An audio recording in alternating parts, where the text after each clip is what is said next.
10 years married. On our anniversary she said, "I want other men." He left her in 3 months. She came crawling back. I'm Evan, 35. My wife is Harper, 33. 10 years married, no kids by choice, one anxious rescue beagle named Moose who thinks UPS exists to assassinate him. I'm a project manager at a medtech company. Harper is brand strategy at a trendy startup. Neon sign on brick, kombucha on tap, people who say vibe as a verb. We were never fireworks every Sunday, but we were steady. My mom, Linda, calls that real. Her mom, Darlene, calls it settling. On our 10th anniversary I booked one of those hushed restaurants where the dessert comes with a story. I rehearsed a small speech in the Uber. 10 years, thank you for choosing me, here's to more. She arrived late, glowing, the kind of dress that makes light behave. Kissed me like a paparazzi angle, mint and champagne, performative, and before I could exhale she dropped it. I want an open marriage. No preamble. No soft landing. Just that, like she was ordering seltzer. I blinked. She didn't. I'm tired of you. She stirred her drink with intense elegance. I need passion. I want to date other men. It'll make us stronger if we do it right. She pulled a printed page from her bag, rules for openness, and slid it across the linen like a layoff notice. Radical honesty, she said. No sleepovers. No coworkers. Full transparency. Is there someone already? I asked because movies teach you to say that. Options, she said and smiled like a knife. Don't be controlling. The waiter arrived with champagne and timing. We clinked glasses for a marriage I suddenly felt outside of. She refreshed lip gloss and glanced at her phone with that tiny head tilt I've seen lately, like she's listening to someone else smile. Back home she was wildfire in bed. That part's new. Hands urgent, a low don't stop, against my neck, the taste of mint and something darker I don't own, cedar, citrus, a lobby candle with a secret. After, she laughed into my shoulder. See? Openness is honest. She rolled away, screen glow on her cheekbones, thumbs moving fast. Moose sighed at the foot of the bed like he knew we'd crossed into weather. The next morning she brewed coffee and slid the rule sheet at me like HR policy. Sign it. This is the adult thing. When I didn't move she went cold fast. God, Evan, you're so safe. I need spark. She said safe like an insult she'd practiced. That week, signs multiplied. New passcode. Notification previews off. Pilates, that ended past 11. She came home scented like money and a stranger's cologne and called me babe the way people say bro. When I asked how class was, she grinned, stretchy, and bit into an apple like a villain in a teen drama. My dad, Frank, texted a thumbs up emoji by accident and then, meant to say, "You okay?" I typed yeah and deleted it. Darlene posted a story, "Girls who want more get it." Harper heart reacted. I stared at the tiny heart until it felt like a bruise. I carried the bracelet I'd planned to give her in my jacket pocket for 3 days before I realized it was just heavy enough to sink me. On night 4, a preview slid across her lock screen before Do Not Disturb kicked in. D. Last night equals illegal. No name, just a letter and appetite. I started telling myself I was modern and generous. I also started a folder on my laptop called If I'm Overreacting. You can lie to your family. You can't lie to a file name. Disclosure didn't kick the door, it seeped under like cold air. First drip, Harper's close friend story from Pilates. Sports bra mirror, caption, court chaos. In the chrome of a weight stack behind her, a man's blazer sleeve and the corner of an expensive watch. Pilates with a blazer? Okay. Second drip, scent. She came home humming, mouth mint sweet with a bourbon finish I don't drink, hair static lifted like fingers had been busy. In bed she was urgent, knees bracketing my hips, breath in little sparks, a low yeah, there when my hand found her. She pulled me closer like she was trying to drown a memory, rode hard, bit my shoulder, then rolled away laughing, God, I needed that. She grabbed her phone on the exhale. Through the sheet glow I watched her thumbs race a conversation I wasn't invited to. Third drip, Amex. A wellness charge at the boutique hotel near the studio, timestamp 10:54 p.m. I called, half hoping for conference rooms. Cheerful clerk, we only offer guest suites. My stomach performed an elevator drop. Then the thing you can't unsee. While she showered, her phone lit up face up for once. A banner slipped through before Do Not Disturb slammed. D. Your mouth should be illegal. D. Not Maddie. Not Serena. D. My hands didn't touch the phone, my brain took a picture anyway. I saved it to If I'm Overreacting and hated myself for formatting a heartbreak. The universe piled on. Our company posted a reel from a rooftop mixer. If you pause the boomerang just right, there she was at the corner banquette with a man mostly jaw in hand, charcoal blazer, that same watch, 2 flutes, 1 lipstick print. Caption, "Love is in the air." Love wearing my wife's ring turned toward her palm like a secret. I tried to be the guy who breathes. I walked Moose past midnight laundromats and told the knot in my ribs to behave. I tried to wear safe like a badge and not a bruise. Then a calendar invite bloomed on our shared iPad because Harper forgot accounts. Dante, tasting, 7:30/delete after. Dante. The knot cinched. The next night she slid in glowing, cedar and citrus trailing. Kissed my cheek, not my mouth. "You should download an app," she sang, dropping her tote. "Be brave. Fair is fair." Moose wagged. I swallowed a laugh because fair felt like burial. I tested reality the only way I knew. I texted Ivy from work. "Friend, human bullshit detector.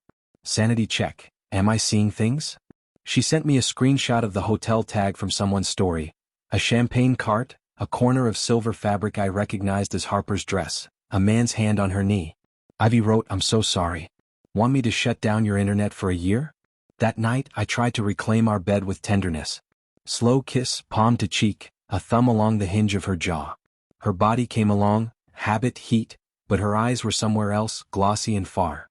When I slid my hand under her tank, she gasped like she'd been reminded, then flipped and pressed me down, hip rolling, breath hot with mint. "Don't fall in love with me," she whispered, teasing me, and I realized maybe I was the one out of the joke. In the morning, she brewed coffee and said, "Let's set check-in nights." Radical honesty. She tilted her phone away as it buzzed. A banner tried to muscle through Do Not Disturb and failed, but I saw the shape of it, the length, like you can recognize a wave by the sound alone. I smiled and poured her a mug I didn't drink. My folder had a new subfolder now, Dante. I didn't start with yelling. I staged it like a project kickoff. TV paused on the rooftop reel, Harper at the corner banquette, ring turned inward, man mostly jaw and watch.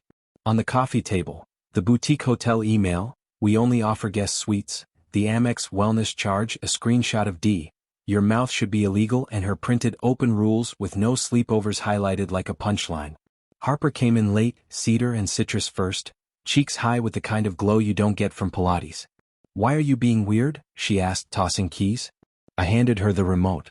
"Press play." She watched 10 seconds, eyes cool. Reflections lie.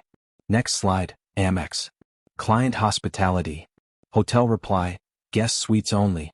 They comped a room, nothing happened. Text banner. Her face finally flickered. Then the bravado snapped back like elastic. "Wow, snooping? That's hot," she said, smile sharp. "You agreed to open. Now you want to rewrite the rules because you're insecure." "Who's Dante?" I asked, calm like a fuse. "Work." She didn't blink. "Then why the delete after?" Her chin lifted. "Because you can't handle nuance, Evan. God, you're so reactive." She laughed, mean and musical, and then, whiplash, she broke. Tears poured fast. She slid off the couch to her knees, palms up, mascara sluicing. "Wait, no, okay. I messed up. We kissed." She crawled closer, forehead to my thigh. "It was stupid. Champagne. I left right after. Please don't throw us away. You booked a room." I sat on the bed and cried. "I slept at Maddie's." "Call her." "Maddie, loyalty of a weather vane." She grabbed my hands, squeezing like a drowning person who's just remembered grip strength. "I'll fix it. Post-nup. Therapy. Passwords. I'll sleep on the floor. I'll shave my head if you want. Humble me." The switch flipped again. She shot to standing, eyes sparking. "Also? If I wanted to, I could do better," she snapped. "Dante is a man. You're safe." The word landed like a slap. Then, another pivot, she collapsed back to her knees, hugging my calves. "I didn't mean that. I'm scared. Please, Ev." My phone buzzed on the table. A banner slid across before the screen slept again. "Dante, keep tonight. He'll be fine. He's safe." We both stared at the word safe like it was a loaded gun. Something in me cooled. "New plan," I said. 30 days of glass. No contact with him. Location sharing on. Therapy. Receipts for everything. You sleep at Harper's. "My sister?" She scoffed, wiping tears with the back of her hand. "She'll tell Mom. Mom will turn it into a talk show. Then enjoy syndication," I said. She crawled that last inch and kissed my shoe, actually pressed her mouth to leather.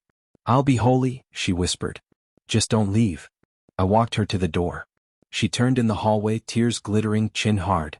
"You'll regret this," she hissed, then added, soft, practiced, "I love you." When the elevator swallowed her, Moose dropped his head on my foot and sighed like a small storm passing. I took a breath that tasted like metal and opened a new folder on my laptop. Glass. Boring saves lives. So does daylight. Glass meant I lived like an auditor in my own house. Shared location on. Calendar invites mirrored to my laptop. A spreadsheet called reality with tabs for charges, check-ins, and lies I want to believe. Boring saves lives. I repeated it like a prayer while Moose snored at my feet. Harper performed remorse like it paid. Morning texts with screenshots. Blocked him. Therapist at noon. Nightly calls from her sister's couch, voice small. I hate myself. Then she'd pivot, sharp, brazen. You made me feel caged, before collapsing back into tears, forehead pressed to my knee if we were in the same room. She cycled through hot/cold so fast the weather app should have cut her a check. Day 5, a gray calendar block bloomed, client reset, then vanished in 60 seconds. Fat fingers, she said, smiling too wide. Day 7, a $209 boutique hotel charge labeled wellness. I called. Cheerful clerk, we only offer guest suites. Harper's face went blank, then wet. I went to end it, she swore, dropping to her knees like the rug had a gravity setting. I left. I slept at Maddie's. Please F. Always the line. Always left. Therapy was a kaleidoscope of truths. He made me feel chosen, she said, staring at the carpet. You're safe. I confused calm with boredom. I'm not proud, but a part of me softened. I tried to be the man who forgives. We ate tacos on my couch like civilians. She slid closer, head on my shoulder. Our bodies remembered. A soft kiss became a deeper one. Her palm climbed my chest. She whispered please, in that cracked way, and guided my hand under her shirt. Heat flared, familiar map, new wrongness. I pulled back first. She cried without sound, mouth open like apology had run out of air. Skeletons started their parade. A temporary credit card in my name, to float expenses. Money loaned to her brother Zane, rent again promise. A certification on her resume that was a weekend webinar. I was going to fix it when the promotion hit, she said. The promotion didn't. The debts did. My mom, Linda, called with nurse questions. Are you eating? My dad, Frank, texted, want me to come fix something that isn't broken? Darlene posted a reel about women refusing small lives and DM'd me a heart, then a link to Zane's GoFundMe. I muted the thread and felt my pulse slow. On day 12, I heard the slider to my balcony. Without thinking, I opened voice memos. Through glass, Harper, voice low and unadorned. No, don't text. HR is sniffing. He'll stay, he's safe. That's who he is. Yes, I miss you, but we have to torch the trail. Delete tasting. No more paper. HR. Torch the trail? The words sat in my gut like ice. When she came back in, she went straight to her knees, palms up. I'm trying, she whispered. I mirrored the recording to the TV. Her own voice filled the room and emptied mine. She folded into herself, mascara pooling dark on the rug.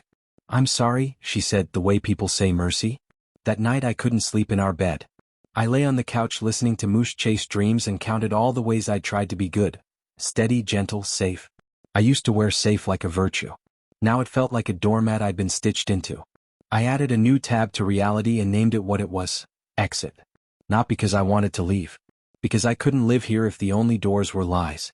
Darlene called it a healing dinner. My mom called it triage. I brought a thumb drive and antacids. Harper showed up blotchy-eyed with a casserole like carbs could staple a marriage. Zane hovered near the kitchen like a raccoon in designer sneakers. My dad, Frank, arrived with a toolbox he didn't need. Mom, Linda, with a pie that looked like a gavel. We ate through small talk that had bones. Darlene toasted, women refusing small lives, and Mom coughed into her napkin in fluent disapproval. After plates, I stood, plugged the drive into their TV and said, we're going to watch 10 minutes of truth. First slide, the rooftop reel, Harper at the corner banquette, ring turned inward, John watch man Darlene, reflections distort. Second, the boutique hotel email, we only offer guest suites. Vic, her stepdad, adjusted his indoor golf visor like it had a legal setting. Third, Amex Wellness, charge highlighted yellow. Then the text banner, D, your mouth should be illegal. Harper slid off the couch so fast the cushion sighed. Knees. Palms up. Mascara etching grief. Please, she sobbed, crawling toward my shoes. It was kissing champagne stupid. I left. I slept at Maddie's. I'll do inpatient. Postnup. Passwords. I'll put my salary in an account you control. Her breath hiccuped. Evan, look at me. I'm begging. Mom's voice cut clean. Up, Harper. She didn't move. Darlene launched the PR. This is contextless character assassination. My daughter is passionate. She swung to me. You're humiliating her. I mirrored the balcony audio. Harper's voice, lower, unperformed, filled the room. He'll stay, he's safe. That's who he is. Yes, I miss you, but we have to torch the trail. Delete tasting. No more paper. No adjectives. Just combustion. Vic muttered, let's be men about this, like I hadn't been for weeks.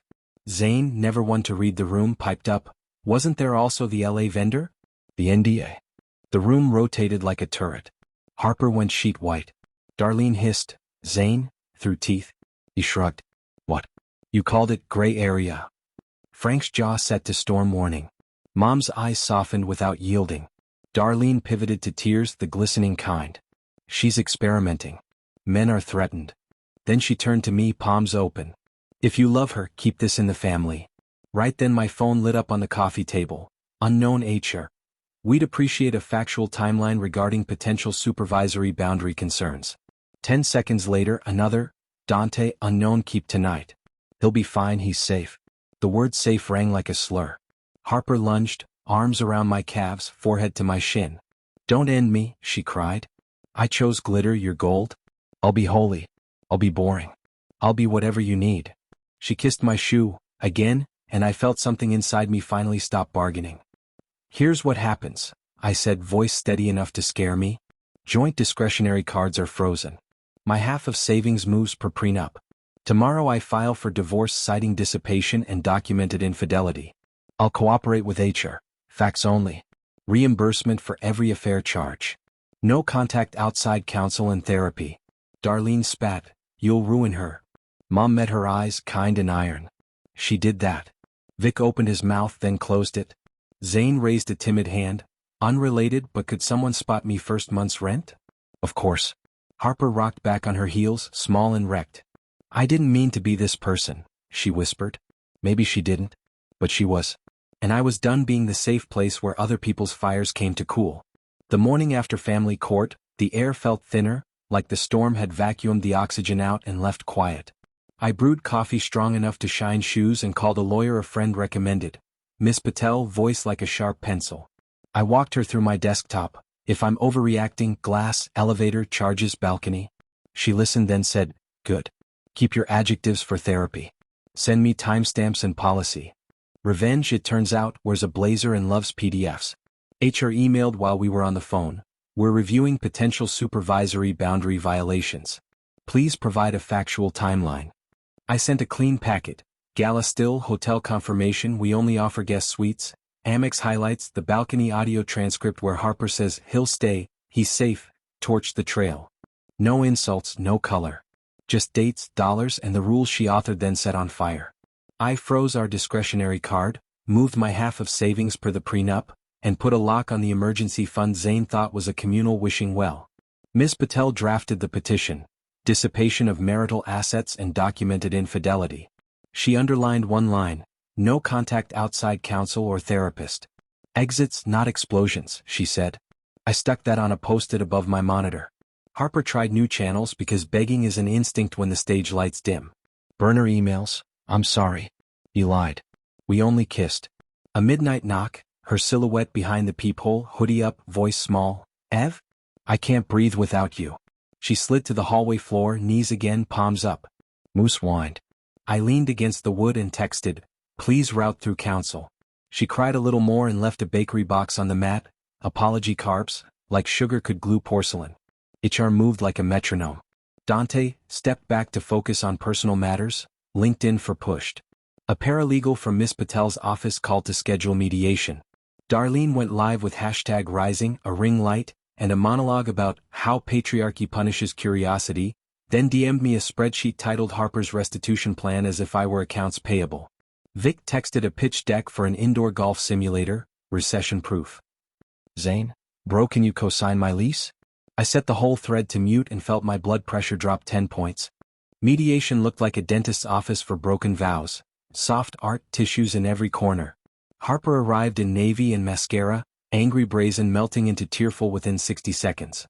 Before we even sat, she slipped off the chair onto her knees on low-pile carpet, palms up, voice shaking. Please, Evan. I was empty. You was shiny. I'll be holy. I'll be boring. I'll sign anything. The mediator blinked like the manual didn't cover kneeling. Ms. Patel slid a folder across. Receipts, screenshots, transcript. HR joined by phone, neutral, clinical. Harper cycled through every exit ramp. Burnout, you're safe. I stopped at the line. He's a narcissist. I felt invisible. I only booked the room to talk. When the balcony quote hit the table, she broke into noisy sobs, then pivoted sharp. If you loved me, you wouldn't weaponize paperwork. I almost laughed. Paperwork is how you stop bleeding. We signed a memorandum. I keep the condo, the car, the retirement accounts. She reimburses the affair spend on a schedule. No spousal support due to the prenup and for cause termination. No contact outside counsel or therapy. It wasn't triumphant. It was sterile. Necessary like stitches. In the elevator afterward, Harper did the reflex she can't kill, lunged across the gap, arms around my waist from her knees, face pressed to my jacket. One more month, she begged, words hiccuping. I'll cut my hair. I'll sleep on the floor. I'll delete the internet. Over her shoulder, the mirrored wall caught us. A man standing, a woman collapsed, a diorama of our last year. I peeled her hands off, gentle. Pressed L. Felt the car descend like a pulse, learning calm. That night, with the apartment finally quiet, I pulled Moose's leash from the hook and walked until the streetlights felt like company. When I got home, I moved a clean notebook to the counter and wrote a title I hadn't let myself write yet. Next. Not revenge. Not survival. Just a list. Then I added the first 2 lines. Climbing gym intro class, Thursday. Open mic sign up, Friday. Boring saved me. Maybe small brave things could too. The week after mediation felt like hold music for a life I didn't order. HR thanked me for my professional cooperation, which is corporate for you brought receipts. Dante stepped back to pursue other opportunities. LinkedIn for we pushed him. Ms. Patel emailed, decree pending, timeline looks clean. Clean is a strange word to put next to a marriage autopsy, but there it was. Harper tried the grand finale of the begging tour. A bakery box on my doormat, apology carbs. A handwritten letter, I chose glitter over gold. Please let me earn boring. At 1:17 a.m., soft knocks and her voice through the wood. Ev? I can't breathe without you. Moose sat beside me on the rug, head cocked, waiting for me to do the old thing. Open, comfort, absorb. I texted through the door. Route through counsel, please. She cried a little, then left. The silence afterward wasn't cruel. It was sterile. Like a hospital room after they wheel the bed out. Darlene pivoted to PR mode. Facebook Live under a ring light. #resilience and a sermon about how patriarchy punishes curiosity. 30 minutes later she emailed me a spreadsheet titled Harper Restitution Plan, as if I were accounts payable. Vic pitched me his indoor golf simulator, recession-proof entertainment, and asked if I wanted in at the ground floor. Zane DM'd, bro, can you co-sign a lease? My landlord is harsh. I muted the entire thread. My blood pressure thanked me. Nights were the worst, then they weren't. The first few, my brain dragged me back to the balcony audio, to Mint and Trouble. I got up instead of marinating. I tightened a loose hinge Dad kept pretending needed him. I taught Moose a dumb trick, spin, and actually cried when he nailed it on the 3rd try. I ran until my lungs burned and my thoughts did what I told them. Heal. Small wins stacked like pennies. I canceled the winery newsletter with the smiling couples. I boxed up the bracelet I never gave her and dropped it at a pawn shop where the guy said, rough week? And I nodded, and for some reason that made me laugh in a way that felt like breathing. I texted my mom a photo of actual food I cooked. She replied with 3 heart emojis and, that pan finally getting to live. Dad forgot a socket wrench in my junk drawer, swung by to grab it, and stayed to watch the 7th inning in companionable silence. Real love is someone who knows exactly how quiet to be. Serena, from Harper's team, called from a blocked number. FYI, she said, voice shaky but steady, HR used your timeline. It protected people. Doors shut for men like him now. After we hung up, I stood in my kitchen and felt something I hadn't in months. Dignity. Not the loud kind. The kind that fits in a pocket. Thursday I kept the promise I wrote in the notebook. Climbing gym intro class. Chalk, dust, rubber, strangers yelling, you've got it, from the mat. Theo, my belay partner with forearms carved by stubbornness, grinned when I topped AV2 like I'd planted a flag. Friday, open mic at a coffee shop with a burnt espresso machine. I told a 5-minute story about teaching a beagle to spin instead of spinning myself in circles for people who don't deserve it. A woman with blue hair snorted into her latte and whispered, "Same." On the walk home, ordinary streetlights felt like they belonged to me again. The apartment smelled like dog and lemon cleaner, not panic. I moved the clean notebook to the counter, flipped to a new page and wrote, "Moab in the fall." Then I wrote it again like a spell. Moose thumped his tail once as if to say, finally. The decree hit my inbox on a Tuesday that smelled like rain and laundry. One PDF ended the thing we'd once promised would outlive us. I forwarded it to Miss Patel. She replied, "Final. Breathe." I did, and the breath went all the way down. HR closed its loop the same afternoon. Dante resigned to explore opportunities, which is LinkedIn for pushed without fingerprints. Serena texted from a personal number, "New policy, real HR people feel safer. Your boring receipts mattered." It landed like a bandage I didn't know I needed. Then Harper tried her last 2 tricks in the same day because chaos loves a double feature. First, brazen. She stormed into the lobby in sunglasses like a celebrity and buzzed my unit non-stop.